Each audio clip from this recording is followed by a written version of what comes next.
السلام علیکم ورحمۃ اللہ وبرکاتہ۔ بسم اللہ الرحمن الرحیم۔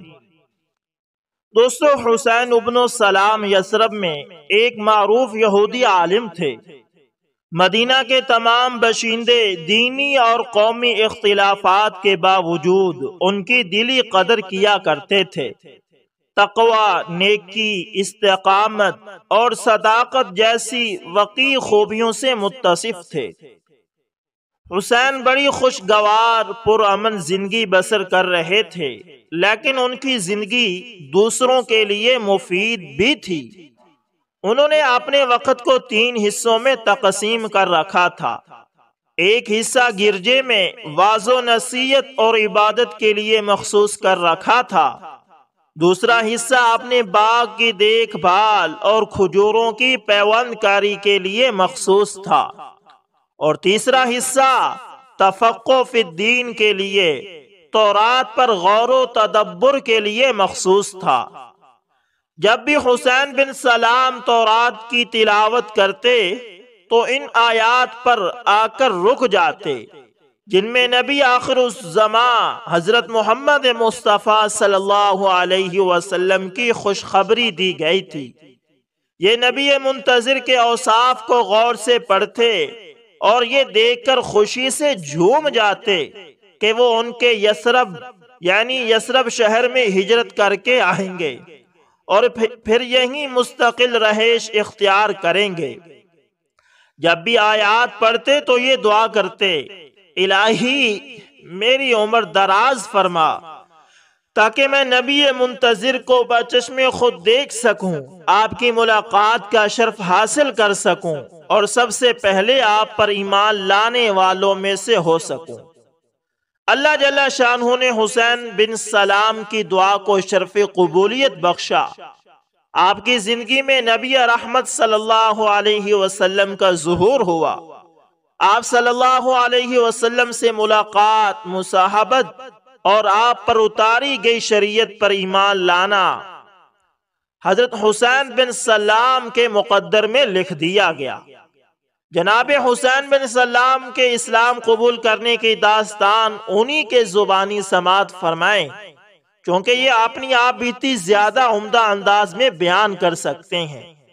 حسین بن سلام فرماتے ہیں، میں نے رسول اکرم صلی اللہ علیہ وسلم کے ظہور کے متعلق سنا تو میں نے آپ کے نام، حسب و نسب، صفات ظہور پذیر ہونے کی جگہ اور وقت کا بغور جائزہ لیا تو میں نے آپ کو بالکل اس کے مطابق پایا جو تورات میں لکھا ہوا تھا۔ میں فوراً آپ صلی اللہ علیہ وسلم کی نبوت پر یقین لے آیا اور آپ کی دعوت کی صداقت پر دل و جان سے ایمان لے آیا، لیکن میں نے اپنی اس کیفیت کو یہودیوں سے چھپائے رکھا اور اس موضوع پر بات کرنے سے اپنی زبان کو اس وقت تک روکے رکھا یہاں تک کہ رسول اکرم صلی اللہ علیہ وسلم مکہ سے سوئے مدینہ ہجرت کے ارادے سے روانہ ہو گئے۔ جب آپ صلی اللہ علیہ وسلم یثرب پہنچے، وادی قباء میں جلوہ افروز ہوئے تو ایک شخص آپ کی تشریف آوری کے اطلاع دیتے ہوئے لوگوں میں منادی کرتا ہوا ہمارے پاس آیا۔ میں اس وقت کھجور کے درخت کی چوٹی پر کھجوریں اتارنے میں مصروف تھا۔ میری پھپھو خالدہ بنت حارث درخت کے نیچے بیٹھی ہوئی تھی۔ جب میں نے یہ منادی سنی تو درخت پر بیٹھا ہی بآواز بلند نعرہ زن ہوا، اللہ اکبر، اللہ اکبر۔ میری پھپھو نے جب نعرہ سنا تو بولی، خدا تجھے غارت کرے، باخدا اگر تو موسیٰ بن عمران علیہ السلام کی آمد کے متعلق سنتا تو اس سے زیادہ خوشی کا اظہار نہ کرتا۔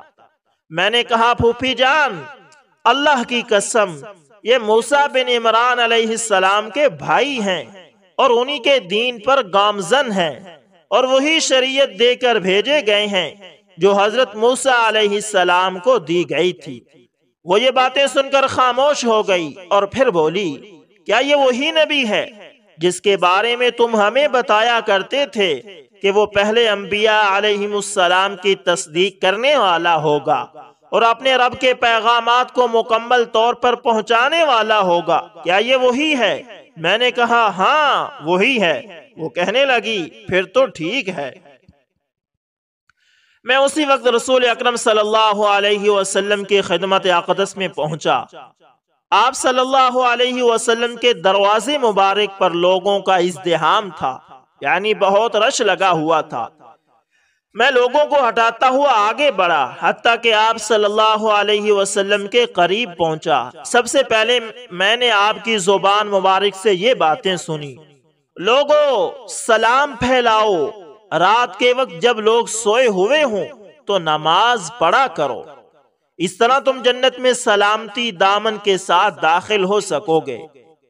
میں آپ صلی اللہ علیہ وسلم کے چہرے انور کو بڑے غور سے ٹک ٹکی لگا کر دیکھنے لگا۔ مجھے یقین ہو گیا کہ یہ پر انور چہرہ کسی جھوٹے شخص کا چہرہ نہیں ہو سکتا۔ پھر میں اور قریب ہوا اور میں پکار اٹھا: لا الہ الا اللہ محمد رسول اللہ، اللہ کے سوا کوئی معبود حقیقی نہیں اور محمد اللہ کے رسول ہیں۔ کلمہ سن کر آپ صلی اللہ علیہ وسلم نے میری طرف توجہ کی اور مجھ سے دریافت فرمایا: آپ کا نام کیا ہے؟ میں نے عرض کی: حسین بن سلام۔ آپ صلی اللہ علیہ وسلم نے ارشاد فرمایا: آج سے آپ کا نام عبداللہ بن سلام ہے۔ میں نے ادب سے نگاہیں جھکا لی اور عرض کی: اللہ کی قسم، آج کے بعد میں اس کے علاوہ اپنے کو دوسرا نام رکھنا پسند نہیں کروں گا۔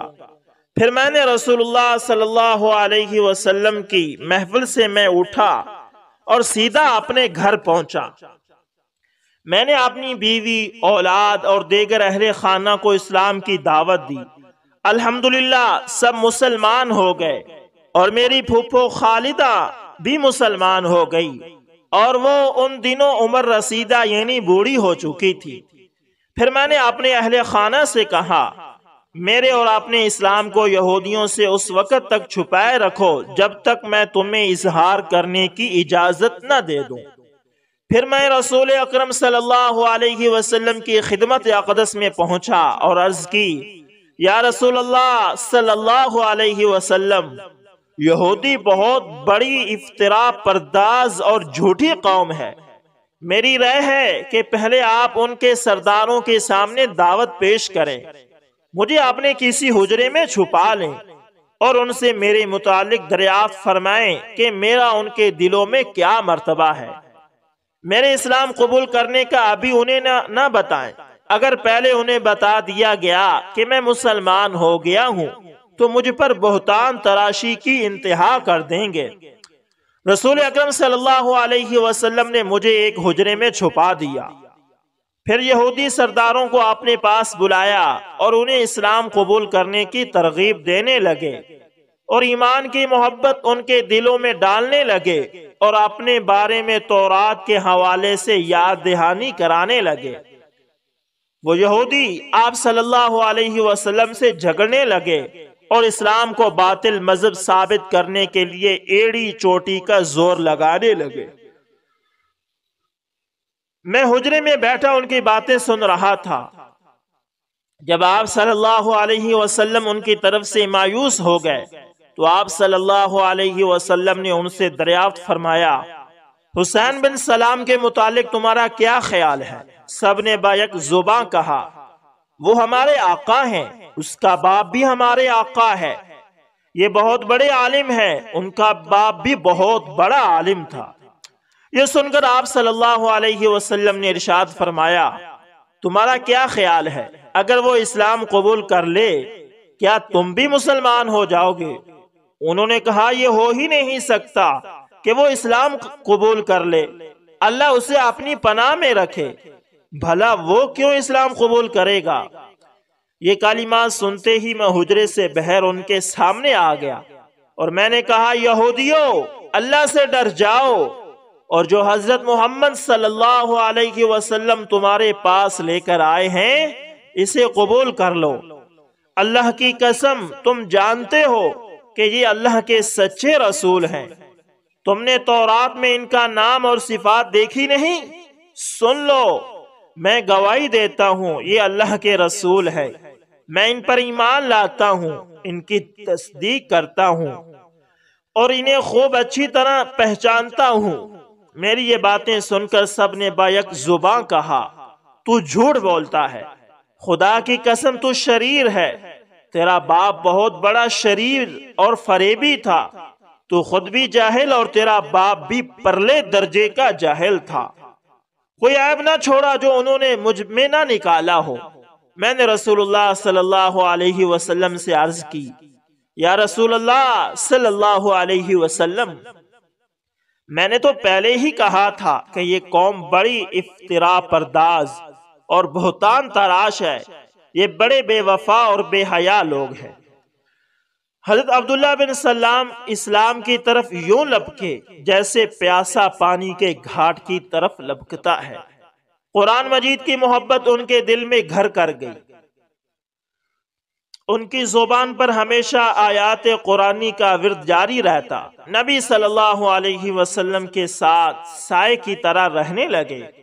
انہوں نے خود کو دین کے حصول کے لیے وقف کر دیا، یہاں تک کہ رسول اکرم صلی اللہ علیہ وسلم نے ان کے بارے میں بشارت دی جو صحابہ کرام رضوان اللہ علیہم اجمعین میں بہت مشہور ہوئی۔ اس بشارت کی داستان حضرت قیس بن عبادہ بیان کرتے ہیں کہ میں ایک روز مسجد نبوی صلی اللہ علیہ وسلم میں حلقہ علم میں بیٹھا ہوا تھا۔ اس حلقے میں ایک شیخ تشریف فرما تھے جن کی طرف دل کھینچا جا رہا تھا اور طبیعت ان سے مانوس ہو رہی تھی۔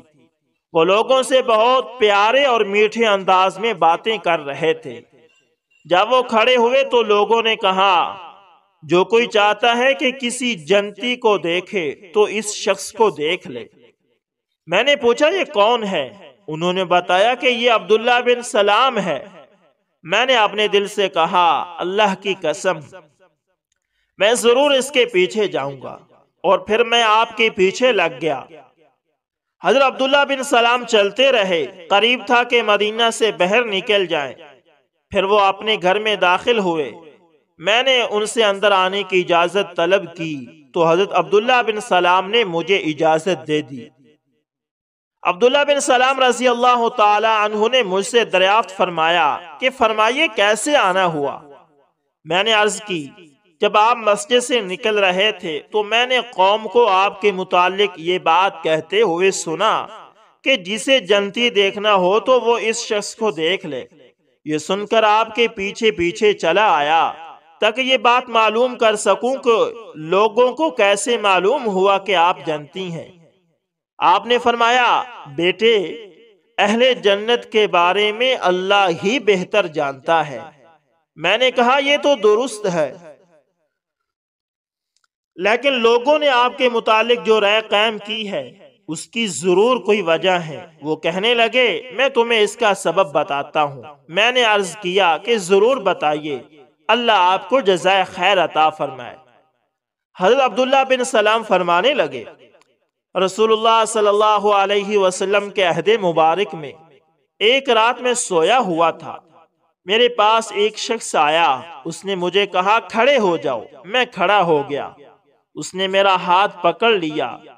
میری بائیں جانب ایک راستہ تھا۔ جب میں نے اس پر چلنے کا ارادہ کیا تو اس نے مجھے کہا، اس راستے کو چھوڑیے، یہ آپ کے لیے نہیں۔ پھر میں نے دیکھا کہ میری دائیں جانب ایک واضح راستہ ہے۔ اس نے مجھ سے کہا کہ اس راستے پر چلو۔ میں نے اس راستے پر چلنا شروع کر دیا، یہاں تک کہ میں ایک وسیع و عریض سرسبز شاداب باغ میں پہنچ گیا۔ اس باغ کے وسط میں لوہے کا ایک ستون تھا جس کی جڑیں زمین میں پیوست تھی اور آخری سرا آسمان سے باتیں کر رہا تھا۔ اس کے اوپر ایک سونے کا حلقہ بنا ہوا تھا۔ اس شخص نے مجھے کہا کہ اس پر چڑھیے۔ میں نے کہا، میں اس پر نہیں چڑھ سکتا۔ ایک خادم میرے پاس آیا، اس نے مجھے اٹھا کر بلند کیا۔ میں نے چڑھنا شروع کیا، یہاں تک کہ ستون کی بلندی تک پہنچ گیا۔ میں نے سونے کے حلقے کو اپنے دونوں ہاتھوں سے تھام لیا۔ میں اسی کے ساتھ چمٹا رہا یہاں تک کہ صبح ہو گئی۔ جب صبح کو بیدار ہوا تو سیدھا رسول اکرم صلی اللہ علیہ وسلم کی خدمت اقدس میں پہنچا اور آپ صلی اللہ علیہ وسلم کو خواب سنایا۔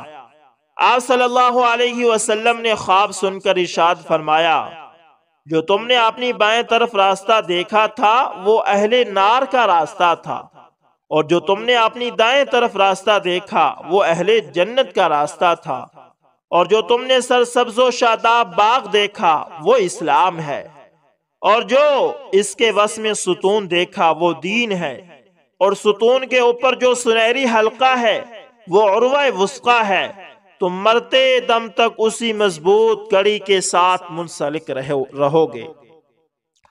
تو دوستو، یہ تھے حضرت عبداللہ بن سلام، جو یہودیوں کے بہت بڑے عالم تھے۔ اللہ تعالیٰ نے انہیں اسلام سے نوازا، اور انہوں نے آپ صلی اللہ علیہ وسلم کی زیارت کی اور اسلام لے آئے، اور اللہ تعالیٰ نے انہیں دنیا میں ہی جنت میں جانے کی خوشخبری سنا دی۔ تو دوستو، اس طرح کے مستند صحابہ کرام اور اولیاء اللہ اور تابعین کے واقعات سننے کے لیے ہمارے چینل کو لازمی سبسکرائب کریں۔ دوستو، دراصل میں یہ صحابہ کرام کی زندگیاں اور تابعین کی زندگیاں اور اس طرح اسلامی سبق آموز واقعات سنانے کا مقصد ایک ہی ہے کہ ہم بھی اپنی زندگی پر غور کریں، ہم دیکھیں کہ ہماری زندگی کس نہج پر چل رہی ہے، اور دیکھیں کہ صحابہ کرام بھی اس دنیا میں رہے، انہوں نے اپنی زندگیوں کو کیسے گزارا، انہوں نے اس دنیا میں رہتے ہوئے اپنے رب کو کیسے منایا، اپنی زندگیوں کو اسلام کے مطابق کیسے ڈھالا۔ وہ بھی تو اس دنیا میں رہتے تھے، ان کے ساتھ بھی پیٹ لگا ہوا تھا، ان کے بھی بیوی بچے تھے، ان کے بھی کاروبار تھے، لیکن اس کاروبار نے انہیں غافل نہیں کیا، انہوں نے ہمیشہ آخرت کو مقدم رکھا۔ اللہ تعالیٰ سے دعا ہے کہ اللہ تعالیٰ صحابہ کرام رضوان اللہ علیہم اجمعین کے نقش قدم پر ہمیں چلنے کی توفیق عطا فرمائے، اور ہمیں وہ کام کرنے کی توفیق عطا فرمائے جس سے اللہ تعالیٰ راضی ہوتا ہو۔ تو دوستو، ویڈیو اچھی لگے تو کمنٹ لازمی کریں، لائک شیئر لازمی کریں۔ جزاکم اللہ خیر۔